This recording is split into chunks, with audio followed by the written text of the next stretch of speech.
And the rock tip in the night draws for your lead right here, right now. We saw the outside moving up, is Speedmaker, then running by number 6.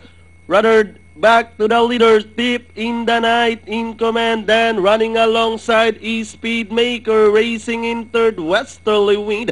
Right here, right now, moving up on the outside is entry number 10, Redemption. By the rail is runner number 3, Lealtad, as they race towards the last 900. Tip in the night, in command by Elenk, then on the outside is Speedmaker as they pass the last 900. Tip the night by about a length and a half. His Speedmaker remains in second. Westerly Wind now in third. Moving up on the outside is right here, right now. Moving up is Redemption as they race to the last 600. Tip in the night, still leading the field right here, right now, remains in second. Moving up on the outside, Open Slew, Westerly Wind as they turn for home.